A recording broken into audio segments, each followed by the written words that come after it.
Patriarchs and Prophets, chapter 26, From the Red Sea to Sinai.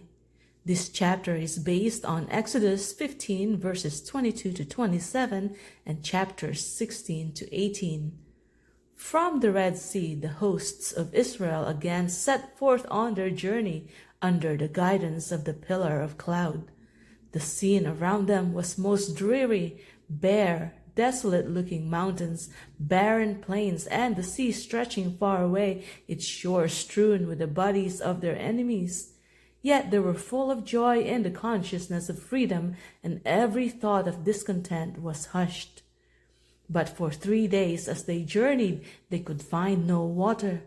The supply which they had taken with them was exhausted. There was nothing to quench their burning thirst as they dragged wearily over the sunburnt plains.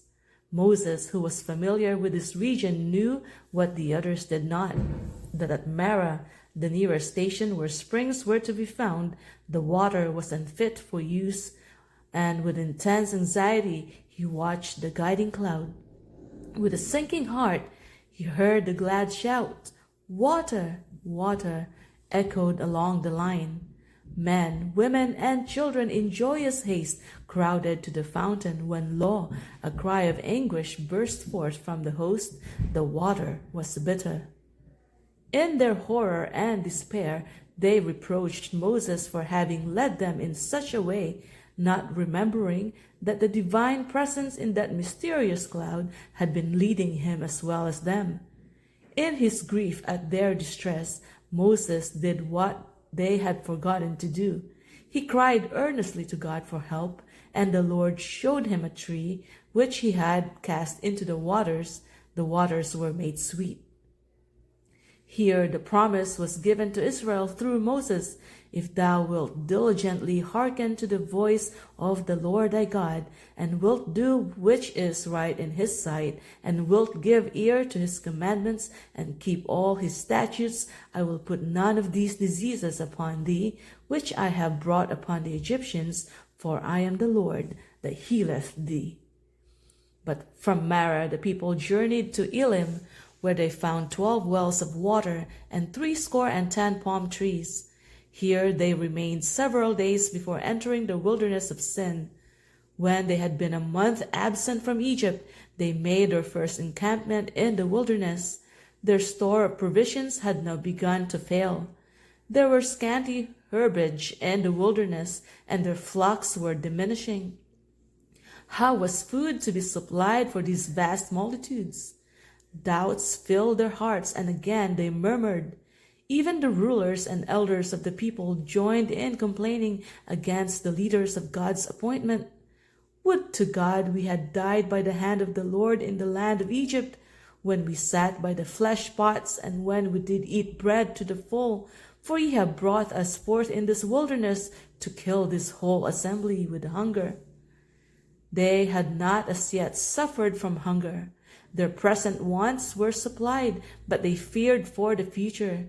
They could not understand how these vast multitudes were to subsist in their travels through the wilderness, and in imagination they saw their children famishing. The Lord permitted difficulties to surround them and their supply of food to be cut short, that their hearts might turn to him who had hitherto been their deliverer. If in their want they would call upon him, he would still grant them manifest tokens of his love and care. He had promised that if they would obey his commandments, no disease should come upon them, and it was sinful unbelief on their part to anticipate that they or their children might die of hunger.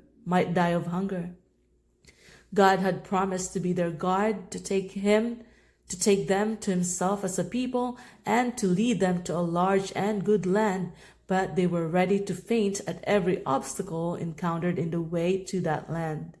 In a marvelous manner he had brought them out from their bondage in Egypt, that he might elevate and ennoble them and make them a praise in the earth. But it was necessary for them to encounter difficulties and to endure privations.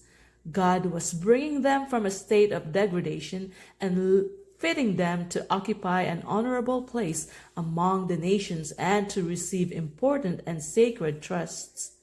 Had they possessed faith in him, in view of all that he had wrought for them, they would cheerfully have borne inconvenience, privation, and even real suffering. But they were unwilling to trust the Lord any further than they could witness the continual evidences of his power. They forgot their bitter service in Egypt. They forgot the goodness and power of God displayed in their behalf in their deliverance from bondage. They forgot how their children had been spared when the destroying angel slew all the firstborn of Egypt. They forgot the grand exhibition of divine power at the Red Sea. They forgot that while they had crossed safely in the path that had been opened for them, the armies of their enemies attempting to follow them had been overwhelmed by the waters of the sea. They saw and felt only their present inconveniences and trials, and instead of saying, "God has done great things for us, whereas we were slaves, he is making of us a great nation," they talked of the hardness of the way and wondered when their weary pilgrimage would end. The history of the wilderness life of Israel was chronicled for the benefit of the Israel of God to the close of time. The record of God's dealings with the wanderers of the desert in all their marchings to and fro, in their exposure to hunger, thirst, and weariness, and in the striking manifestation of his power for their relief, is fraught with warning and instruction for his people in all ages. The varied experience of the Hebrews was a school of preparation for their promised home in Canaan. God would have his people in these days review with a humble heart and teachable spirit the trials through which ancient Israel passed, that they may be instructed in their preparation for the heavenly Canaan. Many look back to the Israelites and marvel at their unbelief and murmuring, feeling that they themselves would not have been so ungrateful. But when their faith is tested, even by little trials, they manifest no more faith or patience than did ancient Israel. When brought into straight places, they murmur at the process by which God has chosen to purify them. Though their present needs are supplied, many are unwilling to trust God for the future, and they are in constant anxiety lest poverty shall come upon them and their children shall be left to suffer. Some are always anticipating evil or magnifying the difficulties that really exist, so that their eyes are blinded to the many blessings which demand their gratitude. The obstacles they encounter, instead of leading them to seek help from God, the only source of strength, separate them from him, because they awaken unrest and repining. Do we well to be thus unbelieving? Why should we be ungrateful and distrustful? Jesus is our friend. All heaven is interested in our welfare, and our anxiety and fear grieve the Holy Spirit of God. We should not indulge in a solicitude that only frets and wears us, but does not help us to bear trials.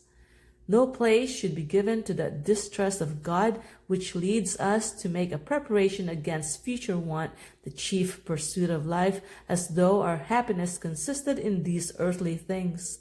It is not the will of God that his people should be weighed down with care, but our Lord does not tell us that there are no dangers in our path. He does not propose to take his people out of the world of sin and evil, but he points us to a never-failing refuge. He invites the weary and care-laden. Come unto me, all ye that labor and are heavy laden, and I will give you rest. Lay off the yoke of anxiety and worldly care that you have placed on your own neck, and take my yoke upon you, and learn of me, for I am meek and lowly in heart, and ye shall find rest unto your souls. Matthew 11, verses 28 and 29. We may find rest and peace in God, casting all our care upon him, for he careth for us. See 1 Peter 5, verse 7. Says the Apostle Paul, "Take heed, brethren, lest there be in any of you an evil heart of unbelief in departing from the living God." Hebrews 3, verse 12.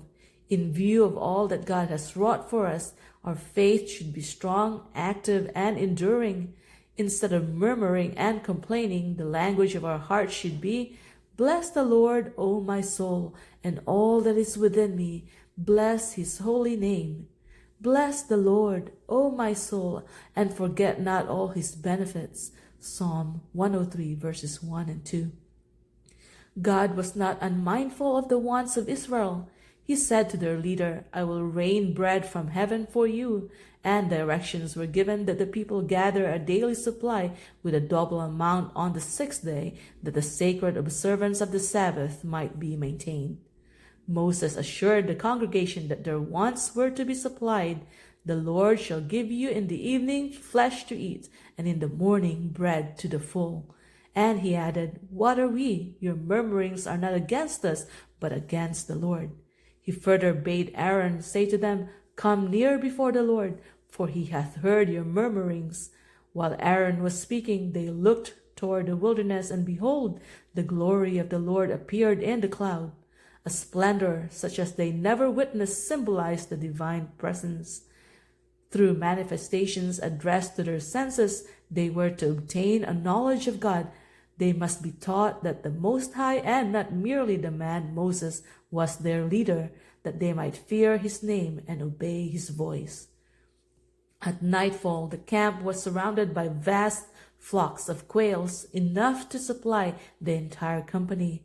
In the morning there lay upon the surface of the ground a small round thing, as small as the hoarfrost. It was like coriander seed, white. The people called it manna. Moses said, "This is the bread which the Lord hath given you to eat." The people gathered the manna and found that there was an abundant supply for all. They ground it in mills or beat it in a mortar and baked it in pans and made cakes of it. Numbers 11 verse 8. And the taste of it was like wafers made with honey. They were directed to gather daily an omer for every person, and they were not to leave of it until the morning. Some attempted to keep a supply until the next day, but it was then found to be unfit for food. The provision for the day must be gathered in the morning, for all that remained upon the ground was melted by the sun. In the gathering of the manna, it was found that some obtained more and some less than the stipulated amount, but when they did meet it with an omer, he that gathereth much had nothing over, and he that gathereth little had no lack. An explanation of this scripture was well as a practical lesson from it. It is given by the Apostle Paul in his second epistle to the Corinthians. He says, "I mean not that other men be eased, and ye burdened, but by an equality, that now at this time your abundance may be a supply for their want, that their abundance also may be a supply for your want, that there may be equality, as it is written, He that hath gathered much had nothing over, and he that had gathered little had no lack." 2 Corinthians 8 verses 13 to 15. On the sixth day, the people gathered 2 omers for every person. The rulers hastened to acquaint Moses with what had been done. His answer was, "This is that which the Lord hath said. Tomorrow is the rest of the holy Sabbath unto the Lord. Bake that which ye will bake today, and seethe that which ye will seethe, and that which remaineth over lay up for you to be kept until tomorrow." They did so, and found that it remained unchanged. And Moses said, "Eat that today, for today is a Sabbath unto the Lord. Today ye shall not find it in the field. 6 days ye shall gather it, but on the 7th day, which is the Sabbath, in it there shall be none." God requires that his holy day be as sacredly observed now as in the time of Israel. The command given to the Hebrews should be regarded by all Christians as an injunction from Jehovah to them. The day before the Sabbath should be made a day of preparation, that everything may be in readiness for its sacred hours. In no case should our own business be allowed to encroach upon holy time. God has directed that the sick and suffering be cared for. The labor required to make them comfortable is a work of mercy and no violation of the Sabbath. But all unnecessary work should be avoided. Many carelessly put off until the beginning of the Sabbath little things that might have been done on the day of preparation. This should not be. Work that is neglected until the beginning of the Sabbath should remain undone until it is past. This course might help the memory of these thoughtless ones and make them careful to do their own work on the 6 working days. Every week during the long sojourn in the wilderness, the Israelites witnessed a threefold miracle designed to impress their minds and the sacredness of the Sabbath. A double quantity of manna fell on the 6th day, none on the 7th, and the portion needed for the Sabbath was preserved sweet and pure when, if any were kept over at any other time, it became unfit for use. In the circumstances connected with the giving of the manna, we have conclusive evidence that the Sabbath was not instituted, as many claim, when the law was given at Sinai. Before the Israelites came to Sinai, they understood the Sabbath to be obligatory upon them. In being obliged to gather every Friday a double portion of manna in preparation for the Sabbath, when none would fall, the sacred nature of the day of rest was continually impressed upon them. And when some of the people went out on the Sabbath to gather manna, the Lord asked, "How long refuse ye to keep my commandments and my laws?" The children of Israel did eat manna 40 years until they came to a land inhabited. They did eat manna until they came unto the borders of the land of Canaan. For 40 years they were daily reminded by this miraculous provision of God's unfailing care and tender love. In the words of the psalmist, God gave them of the corn of heaven. Man did eat angels' food, Psalm 78, 24 and 25. That is, food provided for them by the angels. Sustained by the corn of heaven, they were daily taught that, having God's promise, they were as secure from want as if surrounded by fields of waving grain on the fertile plains of Canaan. The manna falling from heaven for the sustenance of Israel was a type of him who came from God to give life to the world. Said Jesus, "I am that bread of life. Your fathers did eat manna in the wilderness and are dead. This is the bread which cometh down from heaven. If any man eat of this bread, he shall live forever. And the bread that I will give is my flesh, which I will give for the life of the world." John 6, verses 48 to 51. And among the promises of blessings to God's people in the future life, it is written, "To him that overcometh will I give to eat of the hidden manna." Revelation 2, verse 17. After leaving the wilderness of sin, the Israelites encamped in Rephidim. Here there was no water, and again they distrusted the providence of God. In their blindness and presumption, the people came to Moses with the demand, "Give us water that we may drink." But his patience failed not. They chide, "Why chide ye with me?" he said. "Wherefore do ye tempt the Lord?" They cried in anger, "Wherefore is this, that thou hast brought us up out of Egypt to kill us and our children and our cattle with thirst?" When they had been so abundantly supplied with food, they remembered with shame their unbelief and murmurings, and promised to trust the Lord in the future. But they soon forgot their promise and failed at the first trial of their faith. The pillar of cloud that was leading them seemed to veil a fearful mystery. And Moses, who was he? They questioned, and what could be his object in bringing them from Egypt? Suspicion and distrust filled their hearts, and they boldly accused them of designing to kill them and their children by privations and hardships, that he might enrich himself with their possessions. In the tumult of rage and indignation, they were about to stone him. In distress, Moses cried to the Lord, "What shall I do unto this people?" He was directed to take the elders of Israel and the rod wherewith he had wrought wonders in Egypt, and to go on before the people. And the Lord said unto him, "Behold, I will stand before thee there upon the rock in Horeb, and thou shalt smite the rock, and there shall come water out of it, that the people may drink." He obeyed, and the waters burst forth in a living stream that abundantly supplied the encampment. Instead of commanding Moses to lift up his rod and call down some terrible plague like those in Egypt upon the leaders in this wicked murmuring, the Lord in his great mercy made the rod his instrument to work their deliverance. He clave the rocks in the wilderness and gave them drink as out of the great depths. He brought streams also out of the rock and caused waters to run down like rivers. Psalm 78, verses 15 and 16.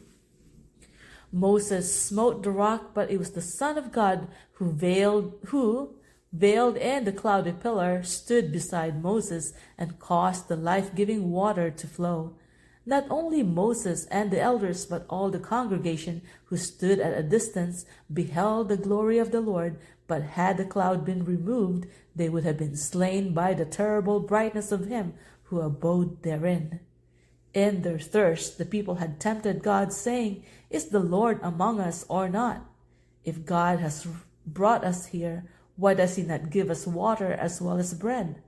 The unbelief thus manifested was criminal, and Moses feared that the judgments of God would rest upon them. And he called the name of the place Massah, temptation, and Meribah, chiding, as a memorial of their sin. A new danger now threatened them because of their murmuring against him.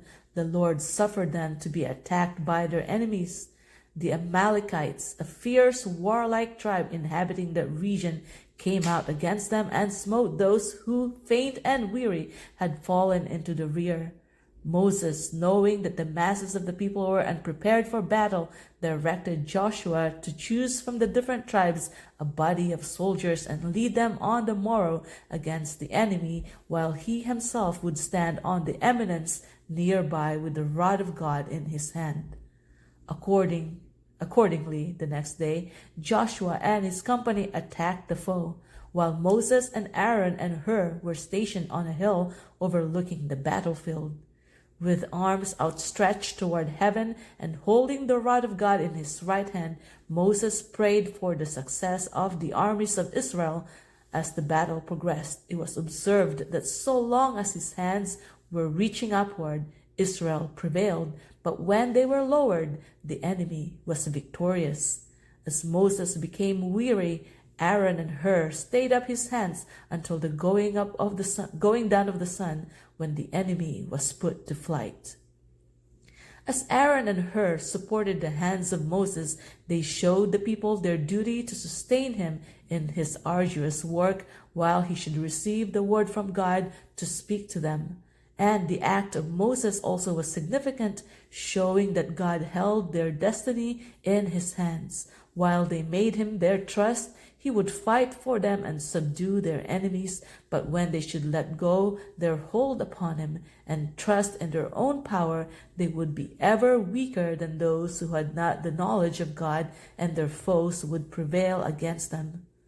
As the Hebrews triumphed when Moses was reaching his hands toward heaven and interceding in their behalf, so the Israel of God prevailed when they, by faith, take hold upon the strength of their mighty helper.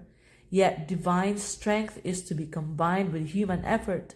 Moses did not believe that God would overcome their foes, while Israel remained inactive. While the great leader was pleading with the Lord, Joshua and his brave followers were putting forth their utmost efforts to repulse the enemy of Israel and of God. After the defeat of the Amalekites, God directed Moses, "Write this for a memorial in a book and rehearse it in the ears of Joshua, for I will utterly put out the remembrance of Amalek from under heaven." Just before his death, the great leader delivered to his people the solemn charge, "Remember what Amalek did unto thee by the way when ye were come forth out of Egypt, how he met thee by the way, and smote the hindmost of thee, even all that were feeble behind thee, when thou wast faint and weary, and he feared not God. Thou shalt blot out the remembrance of Amalek from under heaven, thou shalt not forget it." Deuteronomy 25, verses 17 to 19. Concerning this wicked people, the Lord declared, "The hand of Amalek is against the throne of Jehovah." Exodus 17, verses 16. The Amalekites were not ignorant of God's character or of his sovereignty, but instead of fearing before him, they had set themselves to defy his power. The wonders wrought by Moses before the Egyptians were made a subject of mockery by the people of Amalek, and the fears of surrounding nations were ridiculed. They had taken oath by their gods that they would destroy the Hebrews so that no one should escape, and they boasted that Israel's God would be powerless to resist them. They had not been injured or threatened by the Israelites. Their assault was wholly unprovoked. It was to manifest their hatred and defiance of God that they sought to destroy his people. The Amalekites had long been high-handed sinners, and their crimes had cried to God for vengeance. Yet his mercy had still called them to repentance. But when the men of Amalek fell upon the wearied and defenseless ranks of Israel, they sealed their nation's doom. The care of God is over the weakest of his children. No act of cruelty or oppression toward them is unmarked by heaven. Over all who love and fear him, his hand extends as a shield. Let men beware that they smite not that hand, for it wields the sword of justice. Not far distant from where the Israelites were now encamped was the home of Jethro, the father-in-law of Moses. Jethro had heard of the deliverance of the Hebrews, and he now set out to visit them and restore to Moses his wife and 2 sons. The great leader was informed by the messengers of their approach, and he went out with joy to meet them, and the first greetings over, conducted them to his tent. He had sent back his family when on his way to the perils of leading Israel from Egypt, but now he could again enjoy the relief and comfort of their society.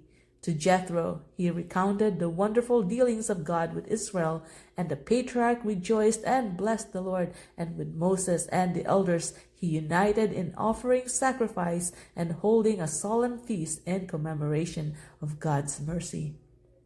As Jethro remained in the camp, he soon saw how heavy were the burdens that rested upon Moses. To maintain order and discipline among that vast, ignorant, and untrained multitude was indeed a stupendous task. Moses was the recognized leader and magistrate, and not only the general interests and duties of the people, but the controversies that arose among them were referred to him.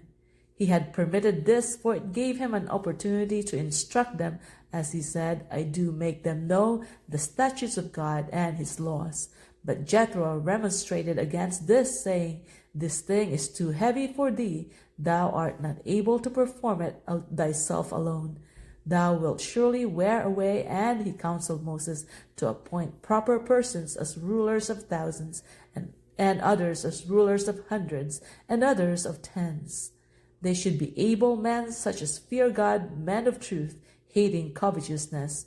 These were to judge in all matters of minor consequence, while the most difficult and important cases should still be brought before Moses, who was to be to the people, said Jethro, to Godward, that thou mayest bring the causes unto God. And thou shalt teach them ordinances and laws, and shalt show them the way wherein they must walk, and the work that they must do.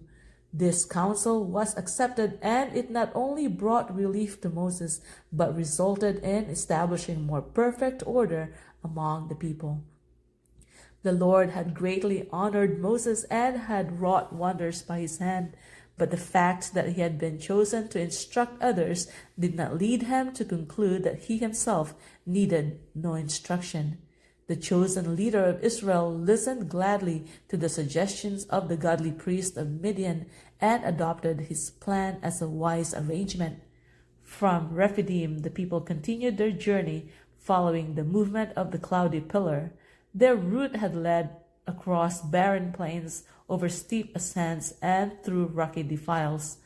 Often, as they had traversed the sandy wastes, they had seen before them rugged mountains like huge bulwarks piled up directly across their course and seeming to forbid all further progress.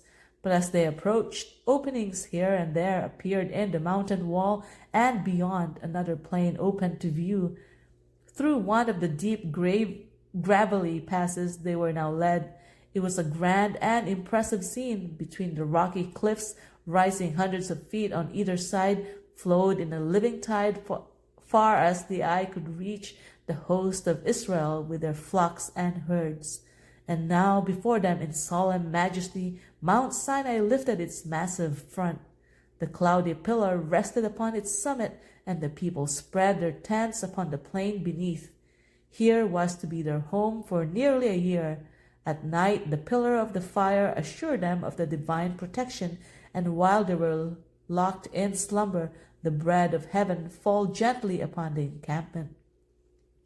The dawn glided the dark ridges of the mountains, and the sun's golden rays pierced the deep gorges, seeming to these weary travelers like beams of mercy from the throne of God. On every hand, vast, rugged heights seemed in their solitary grandeur to speak of eternal endurance and majesty. Here, the mind was impressed with solemnity and awe. Man was made to feel his ignorance and weakness in the presence of him who weighed the mountains in scales and the hills in a balance. Isaiah 40, verse 12. Here, Israel was to receive the most wonderful revelation ever made by God to men. Here, the Lord had gathered his people that he might impress upon them the sacredness of his requirements by declaring with his own voice his holy law. Great and radical changes were to be wrought in them, for the degrading influences of servitude and a long-continued association with idolatry had left their mark upon habits and character. God was working to lift them to a higher moral level by giving them a knowledge of himself.